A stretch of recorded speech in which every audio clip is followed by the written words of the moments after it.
BRS party జిల్లా అధ్యక్షులు జీవి రామకృష్ణారావు ఆధ్వర్యంలో కరీంనగర్ జిల్లా బీఆర్ఎస్ పార్టీ ఎంపీపీలు జెడ్పీటీసీల పదవీకాలం ముగిసిన సందర్భంగా వారికి ఆత్మీయ వీడ్కోలు సన్మాన కార్యక్రమాన్ని నిర్వహించారు. ఎంపీపీ జెడ్పీటీసీలకు షాల్వాతో ఘనంగా సన్మానించి మెమోంటోలు అందించి వారిని సన్మానించారు. ఈ సందర్భంగా కరీంనగర్ ఎమ్మెల్యే గంగుల కమలాకర్, మాజీ ఎంపీ బోయిన్పల్లి వినోద్ కుమార్, జిల్లా అధ్యక్షులు జీవి రామకృష్ణారావు మాట్లాడుతూ గడిచిన 10 సంవత్సరాల కాలంలో బీఆర్ఎస్ పార్టీ ప్రభుత్వ సంక్షేమ కార్యక్రమాలను ప్రజలకు చేరవేయడంలో ప్రజాప్రతినిధుల పాత్ర కీలకమన్నారు. రాజకీయ నాయకులకు రిటైర్మెంట్ ఉండదని, కేవలం చిన్న లంచ్ బ్రేక్ మాదిరిగా పదవులకు వీడ్కోలుంటాయని తెలిపారు. వచ్చే ఎన్నికల్లో ప్రజాప్రతినిధులు తిరిగి పోటీ చేసి అధికారం దక్కించుకొని ప్రజాసేవలో ఉండాలని సూచించారు. ఎవరు కూడా ప్రలోభాలకు లొంగకుండా పార్టీ బలోపేతానికి కృషి చేయాలని కోరారు. కాంగ్రెస్ పార్టీ నాయకులు మైండ్ గేమ్ ఆడుతున్నారన్నారు. బీఆర్ఎస్ పార్టీ నుండి పార్టీ మారే వాళ్ళు ఎవరూ లేరన్నారు. లీడర్లను తయారు చేయాలనే సంకల్పంతో ముందుకెళ్దామని ఆయన పిలుపునిచ్చారు. ప్రతిపక్ష నేతలుగా అన్నదాతలకు నేడు అండగా ఉందామన్నారు. ప్రజల మన్ననలు పొందేది ప్రతిపక్ష నేతగానే, ప్రజలు మన వెంట ఉంటారని తెలిపారు. రైతన్నల పరిస్థితులు ఆగంగా ఉన్నాయని, ఇప్పుడు ప్రజలకు మనమే అండగా ఉండాలన్నారు. ఎవరు కూడా అధికారం లేదని అధైర్యపడవద్దన్నారు. పార్టీ ఎప్పటికీ శాశ్వతంగా ఉంటుందని, పోయేవారితో ఎటువంటి బాధ లేదని, రాబోయే కాలంలో జిల్లా పార్టీ అంతా ఉమ్మడిగా కలిసి ఉంటామన్నారు. మానేరులో నీరు లేదు, నెర్రలు బారిన నేలల్లో అన్నదాతలు ఆందోళనలో ఉన్నారని, వారికి అండగా ఉండాల్సిన అవసరం ఉందని తెలిపారు. ఆనాడు భూమికి బరువయ్యే పంట పండగ నేడు సగం కూడా పండే పరిస్థితి లేదన్నారు. కేసులకు భయపడకండి, మీకు మేము మీ వెంటే ఉంటామని ప్రజాప్రతినిధులకు భరోసానిచ్చారు. ఈ సన్మాన కార్యక్రమానికి ముఖ్య అతిథులుగా మాజీ ఎమ్మెల్యేలు రసమై బాలకిషన్, ఉడతల సతీష్ కుమార్, సుంకె రవిశంకర్, మాజీ ఎమ్మెల్సీ నారదాసు లక్ష్మణరావు, కనుమల్ల విజయ, మాజీ జిల్లా గ్రంథాలయ చైర్మన్ పొన్నం అనిల్, రాష్ట్ర నాయకులు, మాజీ కార్పొరేషన్ చైర్మన్లు హాజరయ్యారు.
అన్నిటి కూడా మీరు బీఆర్ఎస్ పార్టీకి ఒక పిల్లర్స్ లాగా ఉన్నారు. మరి మీరందరూ కూడా గతంలో ఏ విధంగా అయితే మన పార్టీ బలోపేతానికి మన ప్రజలతో మన సంబంధాలను అవే కొనసాగించుకోవాలి. మన పార్టీ సామాన్య పార్టీ కాదు. తెలంగాణ రాష్ట్ర సమితి 25 వసంతాలు ఆల్మోస్ట్ కంపిటీషన్కి వచ్చింది. మనం రాష్ట్రం తెచ్చిన వాళ్ళం, అందరం గర్వపడాలి. 10 సంవత్సరాలు మనకు ప్రభుత్వం ఇచ్చిన మన పార్టీ కాబట్టి మనం తప్పకుండా ఇంకా ముందు రోజుల్లో కూడా ఏ విధంగా అయితే ఇప్పుడున్నామో అదే విధంగా ఉండాలి. రాజకీయ నాయకులకు రిటైర్మెంట్ అంటూ ఉండదు. ఇది ఓన్లీ మీకు జస్ట్ ఒక లంచ్ మాత్రమే. ఎందుకంటే లీడర్కి రిటైర్మెంట్ ఉండదు. 82 సంవత్సరాల్లో మన పక్క రాష్ట్ర కేరళలో ముఖ్యమంత్రిగా ఉన్న వ్యక్తిని మనం చూసాం. సిపిఐ పార్టీ గతంలో పివి నరసింహరావు గారు 73 సంవత్సరాలకు నేను వైండప్ అయి హైదరాబాద్ షిఫ్ట్ అవుతా అంటే దేశానికి ప్రధానమంత్రి సక్సెస్ఫుల్ రూల్ చేశారు. సో ఏజ్ అనేది క్రైటీరియా కాదు పాలిటిక్స్లో. సో లీడర్కి ఎప్పుడు కానీ రిటైర్మెంట్ అంటూ ఉండదు. కాబట్టి మీరందరం కూడా మళ్ళీ ఏ విధంగా అయితే ఉన్నామో అదే విధంగా మనం కొనసాగాలి. మరి ప్రత్యేకంగా జెడ్పీటీసీలు కానివ్వండి, ఎంపీపీలు కానివ్వండి, మీరంతా కూడా వెన్నుముక్కలు గ్రామీణ ప్రాంతంలో, మండల కేంద్రంలో ప్రజాప్రతినిధులు, ఎమ్మెల్యేలకు అన్ని విధాలుగా సపోర్ట్ ఇచ్చుకొని పోయేవాళ్ళు. మరి కొంతమంది స్వార్థంలో కూడా మన బీఫామ్ మీద నిలబడి కూడా చలారిశంకర్ గారికి స్వాగతం. మరి తీసుకొని కూడా వారు ఎమ్మెల్యే ఎలక్షన్స్ ముందు కూడా మనకు అన్యాయం చేసి కూడా పార్టీ నుంచి వెళ్ళిపోయారు.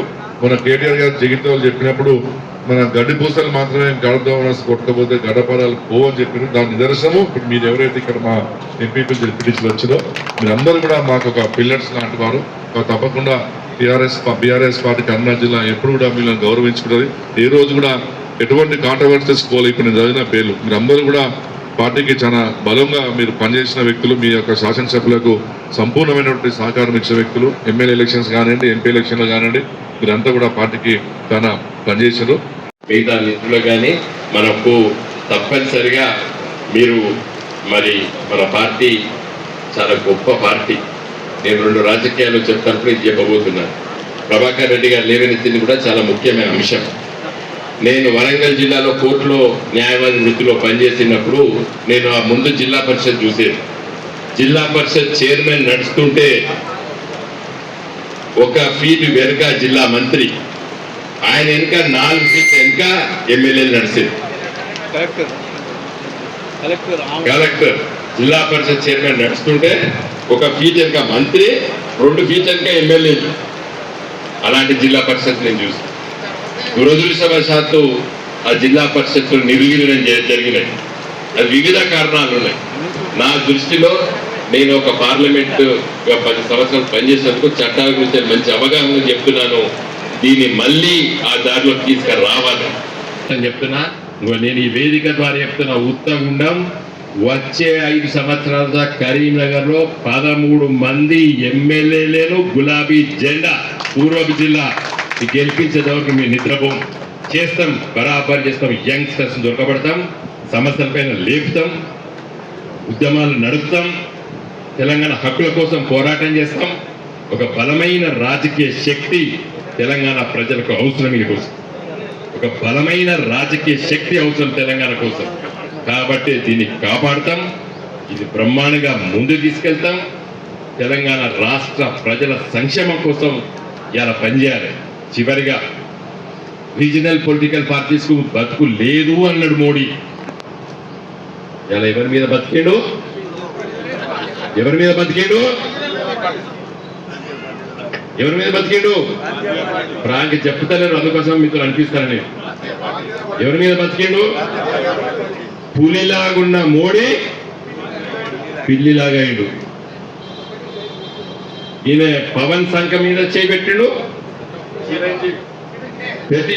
చెప్తారు. గా మోడీని చూసినామా అంతకుముందు? ఎయిర్పోర్ట్ పోతేనే ముఖ్యమంత్రులు రావద్దని చెప్పినటువంటి అహంకారపూరితంగా మాట్లాడినటువంటి మోడీ ఇలా సంకల చెయ్యేసి చిరంజీవి పవన్ కళ్యాణ్ చేతులు ఇచ్చిండు. మంచి ప్రవర్తన చూడండి రాజకీయం అనేది. కాబట్టి ప్రాంతీయ పార్టీల భవిష్యత్తు ఈ దేశంలో ఎవడు కూర్చోబెట్టలేడు. అందుకోసమే నిన్న నేను కరీంనగర్ లో న్యాయవాది మిత్రులు కొంతమంది మేధావులు ఏర్పాటు చేసే సభకు వచ్చి మాట్లాడిన 3 క్రిమినల్ చట్టాలను తీసుకొచ్చాడు. దానికి హిందీ భాషల, సంస్కృత భాషల పేర్లు పెట్టాడు. నేను సుప్రీంకోర్టులో కేసు వేసిన, అది చాలా బ్రహ్మాండమైన కేసు వేసిన. 15 రోజుల నుంచి దాని మీద ఇవ్వబడ్డా. ఇలా నా కేసు సుప్రీంకోర్టులో వస్తుంది. మొత్తం 28 రాష్ట్రాలను దాంట్లో పార్టీ చేసిన ఈ హిందీ భాష, సంస్కృత భాష మనం మాట్లాడాలనా అని చెప్పి కూడా నేను దాన్ని చాలా సీరియస్గా ఒక 15 రోజులు దాని మీద పనిచేస్తాం. ఇలా చేస్తాం, కొట్లాడతాం. మన హక్కులు, మన భాష, మన సంస్కృతిని కాపాడుకోవాల్సినటువంటి అవసరం ఉన్నది. అలాంటి పార్టీ మన గులాబీ జెండా, అలాంటి నాయకుడు మన కేసీఆర్ గారు. కాబట్టి కేసీఆర్ గారి నాయకత్వాన తెలంగాణ రాష్ట్రం కోసం, తెలంగాణ రాష్ట్ర ప్రజల కోసం, తెలంగాణ రాష్ట్ర అభివృద్ధి కోసం ఎల్లవేళలా కొనసాగేటువంటి ఈ రాజకీయ శక్తిలో కూడా మీరు అందరూ కూడా కలిసి పనిచేయాలని చెప్పి కోరుతూ తెలుగు తీసుకుంటున్నారు. సన్మానం చేద్దాం అనుకున్నాం, అది మా బాధ్యత. కానీ మీరు పదవి నుంచి మాత్రమే విరమణ చేస్తున్నారు. మీ బాధ్యతలు ఎప్పుడన్నా విరమణ జరగదు. ప్రజలకు ఎప్పుడు మనము పని చేస్తూనే ఉంటాము. పదవి ఉన్నా లేకున్నా ప్రజాపతి ఉంటాం. కాబట్టి 5 సంవత్సరాలు ప్రజలకు పని చేస్తున్నారు. ఏదైతే పార్టీ మీకు అవకాశం ఇచ్చి ఆ డిప్యూటీస్గా ఎన్నిక కాబట్టారో ఆ పార్టీకి వల్ల మిగతా శేష జీవితం కూడా మీరు పార్టీకి పనిచేయాలని చెప్పి నేను మనస్ఫూర్తిగా కోరుకుంటూ సోదరులారా ఎక్కువ సమయం తీసుకోము. 1995 ఆగస్టు 26 ఆ రోజు ఒక ఇన్సిడెంట్ జరిగింది. అప్పుడు సెల్ ఫోన్ లేవు, కేవలం టీవీలు మాత్రం చూస్తాము, ల్యాండ్ ఫోన్ మాత్రం చూస్తాము. ఆ రోజు ఈనాడు పేపర్లో ఒక గొప్ప వార్త రాస్తా ఉన్నారు. ఇప్పటికే వైస్రాయ్కి చేరుకున్న 110 మంది ఎమ్మెల్యేలు చంద్రబాబు బలపరుస్తున్నారు. మిగతా 20 మంది అయ్యో నేను పోకపోతే లేట్ అయితే కావచ్చు, నా 110 మంది వెళ్ళిపోయారు, నేను కూడా పోవాలని చెప్పి పోయారు కింద వాడు లోపల పోయారు ఒక్కడే ఉన్నాడు, వాడు ఒక్కడే ఉన్నాడు, ఎవరు లేరు. 111 మంది అని ఇంకో నేను లేటైతే చెప్పేవారు కింద వాడు వారి ఇక్కడ ఒకటి ప్లస్ ఒకటి ఇద్దరే ఉన్నారు. అట్లా జమ చేసుకొని ఎన్టీ రామారావు కూలగోసిన నాకు తెల్లంది కాబట్టి ఈ రోజు జరిగిన మైండ్కే కూడా అదే జరుగుతుంది. 21 మంది జైనింగ్ ఎవరు లేరు, 1 మంత్. 22 మంది జైనింగ్ 1 మంత్, ఏం లేదు. దయచేసి ఇవన్నీ మైండ్కి ఏం ఆడతాం. కానీ ఈరోజు మా జీవి రామకృష్ణ రావు అందరూ ఎందుకు వచ్చినాం? మేమందరూ కూడా పార్టీ కోసం పనిచేస్తున్నాం. ఈ అవకాశం ఇచ్చింది పార్టీ మనకు. నాయకులు పార్టీని తయారు చేయరు, పార్టీ నాయకులను తయారు చేస్తుంది, పార్టీ నాయకులను తయారు చేస్తుంది. ఒక చిన్న పిల్లగాన్ని తీసి ఆ రోజు ఎన్టీ రామారావు గారు దామరెడ్డి గారిని పిలిచి ఎమ్మెల్యే పదవి ఇచ్చింది. జీవితకాలం కూడా ఆయన తెలుగుదేశం పార్టీలో ఉన్నాడు, నా గౌరవం సంపాదించుకుంటే ఎమ్మెల్యేకి ఎదిగిండు. అట్లా ఈరోజు రేపు పొద్దున 10 సంవత్సరాలు అధికారం ఉండకపోవచ్చు, 5 సంవత్సరాలు అధికారం ఉండకపోవచ్చు.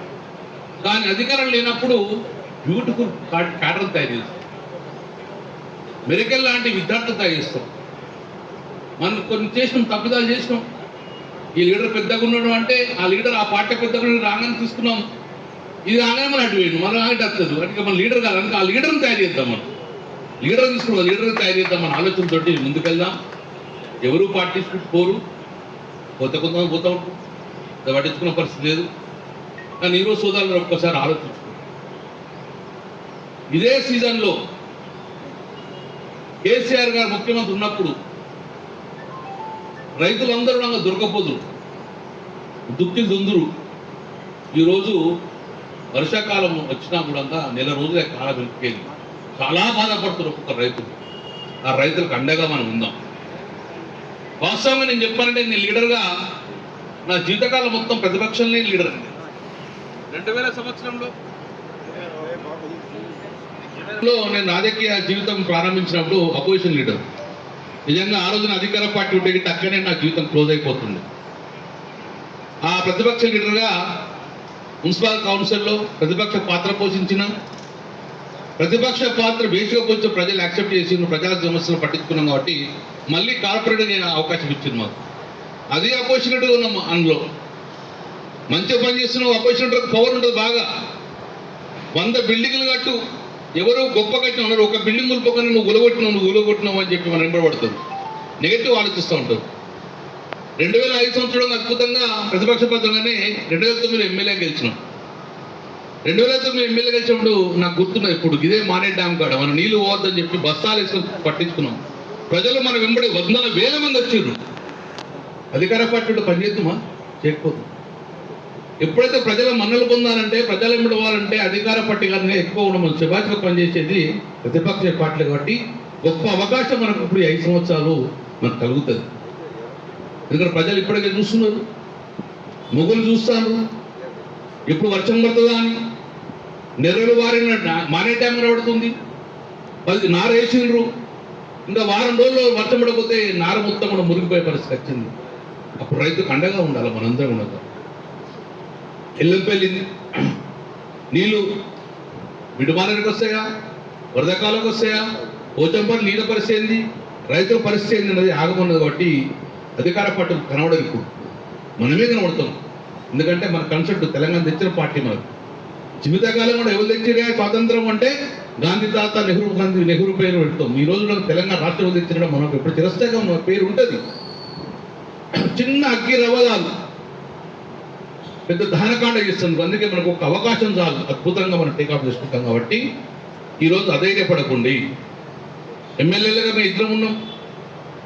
దయచేసి మా జీవరామకృష్ణ చెప్తున్నాను, మనం మొదటిసారి నేను మా పాలకవర్గ సభ్యులను కేసీఆర్ కల్పించాం. అదే ఫస్ట్.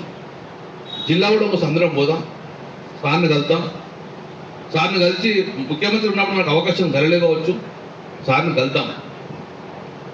ఈరోజు సార్ కూడా మనం అండగా ధైర్యంగా ఉండాలి.